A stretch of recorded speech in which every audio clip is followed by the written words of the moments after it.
I first heard of this ElmoFan17 person a few years ago, and while I used to respect him, I have started to see his flaws, and I am not too into him as much as I used to be, so hopefully this video can help with those who know him to understand how this person is not very good. His characters are rough to say the least. I am not going to go into trivial stuff, like the sprite swapping, and the palette swapping, nor them being the most boring thing ever, but instead some gameplay elements of the characters. One of my main issues is that it is trivially easy to lock an opponent up, where it is easy to just repeat the same attack again and continue the cycle of the opponent being locked up.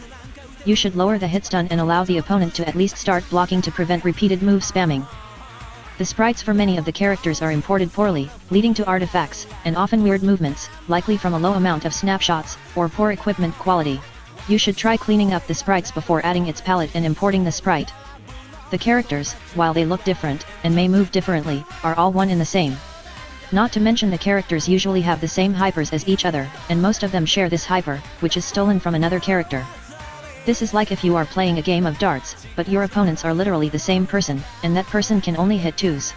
Yes, I am also an amateur, but your characters are not good, and it would not be that bad, if it was not for how his characters are similar to characters made by people he has a disdain for. On his website, more or less, talk about how he does not want sprite swaps, and palette swaps of his characters, which is followed by him putting people who wronged him on display.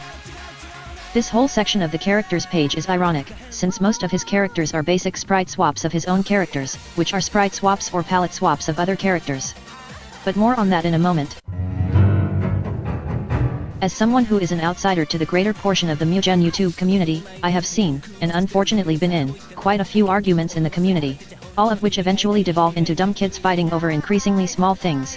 ElmoFan17 is also one of those people who fights others often, but the simple arguments about random bullshit is not what I am focusing on. It's the moral grandstanding he does when it comes to those who make palette swaps and sprite swaps, where he thinks that they are bad, while also making them himself. The most obvious example was from 2022, where Michael Lopez, another person in the Mugen YouTube space, allegedly made one of those lazy punching bag characters out of one or more of ElmoFan17's friends or something, which while ElmoFan17 makes punching bag characters based on other users, he still got provoked by that. Again, this is alleged, but if true, this can prove a double standard on ElmoFan17's part. This all lead to him mentioning how Michael's characters are both sprite swaps, and also unfinished, despite again, the double standard that ElmoFan17 had himself when it came to character design. Also ElmoFan17 made a punching bag character out of Michael Lopez's profile picture. Ironic. Yes, some creators make either mediocre or even downright bad characters for the engine, but that is not a reason to virtue signal about how they are bad for doing that. When you do the same thing as them. Okay, so while I am a shitty pop and music long player with 200-something subscribers, I still want to theorize why channels similar to ElmoFan17 even get popular in the first place. These are my theories. They thrive off of drama.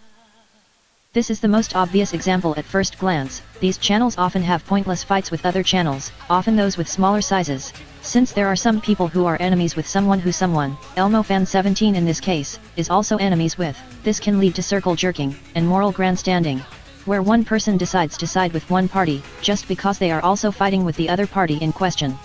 People are interested in new content. People like variety usually, and because some of these channels constantly release content for the engine at a fast rate, people will keep seeing what is new. People like seeing the weird side of the internet.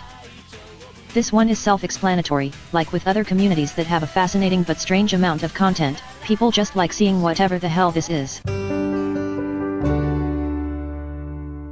So with that, I will take my leave. Even though I expect ElmoFan17 to just ignore this or call me an ArcSki stan and block me from his channel, but, I don't care enough to give a shit. You can use this as an example on what not to do when making content for Mugen, and for YouTube videos. This also counts for a good amount of creators known for their love of controversy, drama, and being a complete joke. Okay, see you guys in another video.